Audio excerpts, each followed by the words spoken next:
Easily one of the biggest mysteries in Nintendo's history has to be the infamous Metroid Dread. Originally surfacing all the way back in the mid-2000s as a DS game, it was heavily talked about, with apparently even being shown to the press at the time. But years had passed and nothing was shown, bar fleeting hints in Metroid Prime 3 Corruption saying that development was near completion. And then nothing. Nintendo then announced that the development was shelved. Then at this year's E3, we saw a trailer of Samus in this incredible looking game, with the final name of, yes, you've guessed it, Metroid Dread. And after all these years, Dread is finally in our hands. But does it live up to all those years of hype? Let's find out.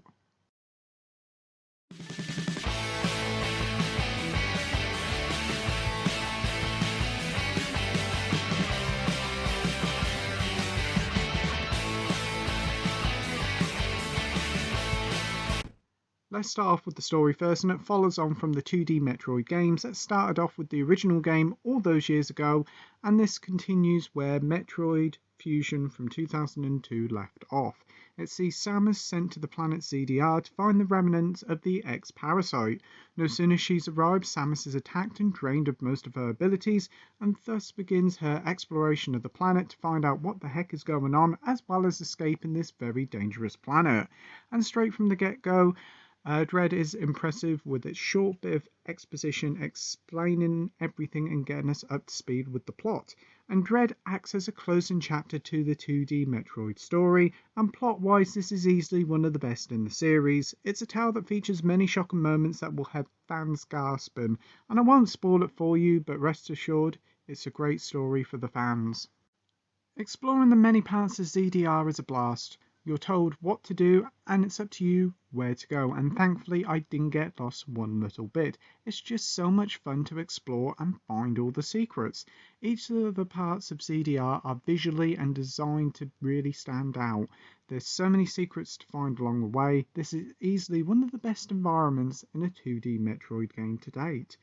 Going through the game is very traditional Metroid. You lose most of your powers and you have to search through ZDR and gradually build yourself back up with many iconic and new abilities such as the Morph Ball, Grappling Beam, as well as loads more I don't want to spoil. It's amazing how much the maps open up once you get all your abilities back. It's just a true joy just to backtrack and explore. Controlling Samus is absolutely incredible. She is so nimble, fast and buttery smooth to handle. She's the most athletic she's ever been, running fast and is incredibly agile. You can still counter enemies like in Samus Returns, but it feels much more refined here and you can actually counter whilst running, which is really cool. Samus also has this slide, which is a fantastic move and can help you dodge attacks as well as reach unreachable areas. Shooting enemies are a blast and switching between your tools is a breeze. This is the best Samus has ever controlled. One of the most heavily advertised features of the game is the enemies that will stalk Samus throughout the game. There's around 7 of these things and they only appear in certain areas, but when they hear Samus they will hunt her down, and if they catch you it's pretty much instant death. You can counter, but the timing is ever so small that even after many hours of playtime, I still can't safely say that I could counter them with ease. This is where the dread in the title comes from, as yes, these moments are filled with dread. These sections are hard and it may irritate some, but they're not frequent enough to get annoying. And thankfully, as you make your way through the game, there will be times where you'll be able to dispatch them once and for all. But I will not spoil how. As for the game's length, Metroid's games have always been lengthy adventures. You can easily whiz through the game in 6 hours if you rush, even shorter if you want to speedrun it. But the biggest fun is going back to old areas and trying to find all the items, collectibles and power-ups to get Samus at her most powerful. To fully gain 100% you're talking a good 15 to 20 hours, which is pretty impressive. As soon as you complete the game you also unlock hard mode, which as you can tell by the title ramps up the difficulty quite a lot. But it's still well worth playing. There's also, as traditional for the series, multiple endings depending on how quick you defeat the game and what difficulty you play it on. Onto the presentation side of things, and straight from the get-go, this is an absolutely stunning looking game. A lot of people have said that the Switch is way too underpowered, but wow, does Dread impress with its incredibly detailed and lifelike environments. It's easily the best the series has ever looked. environments, oozes detail and atmosphere, Mercury Steam has really understood the world of Metroid to a T. It's a superb looking title that easily showcases that the Switch, after all these years, still can deliver some outstanding looking games. The game looks incredible whilst in dock, and just as impressive in handheld. Whilst I don't have an OLED system yet to try, I have heard from others that it looks amazing on the system and certainly a standout title. It also runs incredibly well in both playstyles, as the game runs at a near 60 FPS throughout the whole game, with only a couple of drops throughout my whole time. It's truly one of the most technically impressive titles on the system.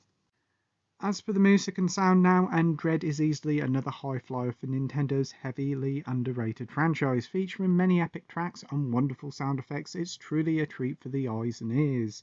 And the game also features some voice acting. Whilst nothing like Other M, Dread voice acting is similar in lines of Breath of the Wild. There's only a few moments of it, but what there is here is great.